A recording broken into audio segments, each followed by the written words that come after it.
सर्दियों का मौसम था। जंगल में सारे पंछियों ने अपने घर अच्छे से बना लिए थे। उसी जंगल में मुनमुन नाम की एक बहुत ही गरीब चिड़िया अपनी दो बच्चियों के साथ रहती थी। एक का नाम चिंकी, दूसरी का नाम पिंकी। मुनमुन अकेले ही उन दोनों की परवरिश कर रही थी, इसलिए उनका घर टूटा फूटा पुराना था। पिंकी बहुत ही ज्यादा समझदार और आज्ञाकारी थी। वो अपनी माँ की मदद करती थी। वहीं चिंकी बहुत आलसी और घमंडी थी और वो दिन भर सोना खेलना वही सब करती रहती थी। उनके पड़ोस में कालू कौआ और बिन्नू कौवी रहते थे। उनके कोई बच्चे नहीं थे।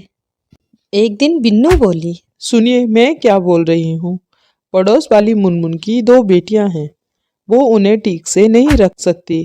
क्यों ना उनको हम मुनमुन से मांगकर अपने पास रख ले। ये क्या बोल रही हो बीनू?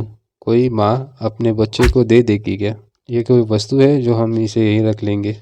एक दिन की बात है। जंगल में मौसम अचानक खराब हो गया और तेज हवाएं चलने लगीं। रात को अचानक मौसम और खराब हो गया और तेज हवाओं के साथ बारिश भी शुरू हो गई और मुनमुन की छत से पानी घर में आना शुरू हो गया। मुनमुन कुछ समझ पाती उससे पहले अचानक पेड़ की डाल टूटकर उसके घर पर गिर जाती है और मुनमुन का घर टूट जाता है। अचानक मुनमुन का पैर फिसलने लगता है। किसी तरह मुनमुन दोनों बच्चों को पकड़कर नीचे गिर जाती है। बच्चों को तो कुछ नहीं हुआ, लेकिन मुनमुन बहुत घायल हो जाती है और बेहोश हो जाती है। पिंकी उसे देखकर रोने लगती है। उठो ना, तुमको क्या हो गया है? आंखें खोलो ना। उसकी आवाज़ सुनकर बिन्नू कौवे और कालू कौवा वहाँ आ जाते हैं और उन सबको अपने घर लेकर आते हैं। कुछ देर बाद मुनमुन को होश आ जाता है। तभी बिन्नू बोली, मुनमुन, अब कैसा लग रहा है तुम्हें? मुनमुन उड़ने की कोशिश करती है लेकिन उड़ नहीं पाती। मुनमुन बोलती है, कुछ समझ में नहीं आ रहा मुझे, मैं तो उड़ भी नहीं पा रही। तभी बिन्नू बोली, मुनमुन, तुम्हें चोट ज़्यादा लगी है, इसलिए तुम्हें बहुत वक्त लगेगा उड़ने के लिए भी। यह सुनकर मुनमुन रोने लगती है। अब मेरे बच्चों का क्या होगा? वो कैसे रहेंगे? बिन्नू की कोई भी बच्चे नहीं थे। उसने मुनमुन से कहा, देखो मुनमुन, अब तुमसे तो कुछ काम नहीं हो पाएगा। तुम दोनों बच्चों को मुझे दे दो, मैं इन्हें संभालूंगी। नहीं मीनू दीदी, मैं मेरे बच्चों के बिना कैसे रहूंगी? ठीक है, कल मेरे घर से तुम लोग चले जाना। कोई ज़रूरत नहीं यहाँ रहने की। ये बात सुनकर पिंकी वहाँ से जंगल के सरपंच चील के पास जाती है और सारी बातें चील को बता देती है। ये तो बहुत बुरा हुआ मुनमुन बहन के साथ। चलो मेरे साथ। वो लोग बिन्नू कौवे के घर आ जाते हैं। बीनू, मैं ये क्या सुन रहा हूँ? अगर हम जंगल में एक दूसरे की मदद नहीं करेंगे तो कैसे चलेगा? इस गलती के लिए मैं तुम्हें इस जंगल से भी निकाल भी सकता हूँ। मुझे माफ़ कर दो चील भैया। वो तो बस मैंने सोचा बच्चे मेरे पास अच्छे से रह सकते हैं। हमारे पास कोई चीज़ की कमी नहीं है। तो क्या हुआ? तुम्हें उसकी मदद करनी चाहिए थी, लेकिन तुम तो उसके बच्चे को हथियाना चाहती हो। मुनमुन को हम लोग उसका घर बना कर देंगे, तब तक तुम्हें उसकी देखभाल करनी ही होगी। ठीक है चील भैया। कुछ ही दिनों में चील मुनमुन के घर को बनवा देता है और जब उसे लाने बिन्नू के घर जाता है तो चिंकी मुनमुन के साथ जाने से मना कर देती है। मुझको गरीबों के साथ नहीं रहना है, मैं तो अपनी ये अच्छी मम्मा के साथ रहूंगी। काफी मनाने के बाद जब चिंकी नहीं मानती तो मुनमुन पिंकी को बोलती है, बेटा तुम भी यहीं रहते मेरे साथ, सच में तुम्हारी भी किस्मत खराब हो जाएगी।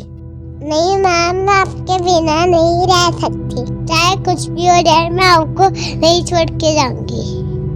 मुनमुन और पिंकी अपने घर चले जाते हैं। पिंकी अपनी माँ की देखभाल करती और घर का सारा काम भी करती।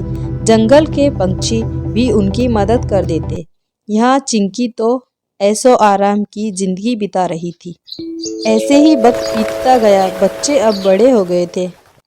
चिंकी बस घूमना और घर आकर आराम करना यही काम करती रहती थी। बिन्नू कौवी और कालू कौवा उसे कुछ नहीं करने देते थे, मगर पिंकी घर का सारा काम करती और अपनी माँ की सेवा भी करती थी। एक दिन कालू कौवे के घर बंटी कबूतर आता है। बात करते करते चिंकी की बातें चलने लगीं। मेरे यहाँ के जंगल में एक तोता है, बहुत ही अमीर है। कहो तो मैं वहाँ पिंकी की शादी की बात चलाऊं? देख लो, अगर रिश्ता सही है तो बात कर लो आगे। कुछ दिन बाद टीटू तोता उसकी माँ कालू कौवे के घर आते हैं। देखिए, मेरा बेटा बहुत मेहनती है। हमारे घर किसी भी चीज की कोई कमी नहीं है। हीरा है मेरा बेटा, हीरा। चिंकी को भी टीटू तोता पसंद आ जाता है। टीटू तोता सबको अपनी मीठी बातों से खुश कर देता है और चिंकी की शादी टीटू तोते से हो जाती है। कुछ दिनों बाद चिंकी अपने पति टीटू तोते के साथ मुनमुन के घर आती है। अरे, तुम लोग अभी भी वही कबाड़ से घर में ही रहते हो, गरीब कहीं के। देखो, मुझे किसी भी चीज की कोई कमी नहीं है। ये मेरा पति पड़ोस के जंगल का सबसे अमीर तोता है। हाय तुम्हारी फूटी किस्मत। पिंकी, इनके यहाँ एक नौकर है। कहो तो तुम्हारी शादी की भी बात करूं क्या? वैसे भी तुम्हें कौन मिलने वाला है? मुनमुन बोलती है, बेटा ऐसा मत बोलो। तो तुम्हें क्या लगता है, इस गंवार से कौन करेगा शादी? जाने दो, तुम लोगों से तो बात करना ही गलत है। चलो यहाँ से। और चिंकी वहाँ से चली जाती है। एक दिन रास्ते में चील सरपंच मुनमुन को मिलता है। मुनमुन बहन, कैसी हो? वैसे तो सब ठीक है चील भैया, बस पिंकी की शादी की चिंता है बस। मेरे नज़र में एक चिड़ा है जिसका नाम बाबू है, लेकिन वो भी गरीब है। बेचारा अकेला है, ना माँ है ना पिता, लेकिन बहुत अच्छा और मेहनती है। पिंकी को बहुत खुश रखेगा वो। और कुछ दिनों बाद पिंकी की शादी बाबू से हो जाती है। बाबू ने पिंकी से कहा, देखो, मैं चाहता हूँ कि तुम्हारी माँ भी हमारे साथ ही रहे। क्या सच में? मैं भी आपसे यही बात कहने वाली थी। और पिंकी मुनमुन को साथ में लेकर बहुत खुशी से रहते हैं।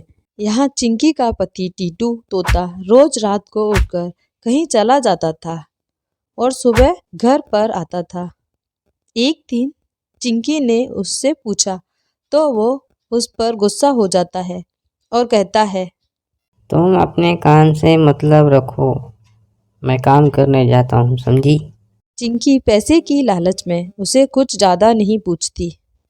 असल में टीटू तोता रात में घरों में चोरी का काम करता था। एक दिन वो पकड़ा जाता है। सारे पंछी उसे मार मार कर उसे जंगल से भगा देते हैं और उसके घर का सारा सामान भी ले लेते हैं। और यहाँ बाबू अपनी मेहनत से पिंकी की हर ज़रूरत को पूरा करता है। अब वक्त पूरी तरह से बदल गया था। पिंकी चिड़िया को अब किसी भी चीज़ की कोई कमी नहीं थी। वहीं चिंकी के पास रहने के लिए घर भी नहीं था। कहते हैं ना, ज़्यादा लालच और ज़्यादा घमंड इंसान को ले डूबता है। ईमानदारी और सादगी से रहने वाला कभी दुखी नहीं रहता। कहानी पसंद आए तो चैनल को सब्सक्राइब करें और वीडियो को लाइक करें और कमेंट करके बताइए हमारी कहानी आपको कैसी लगी।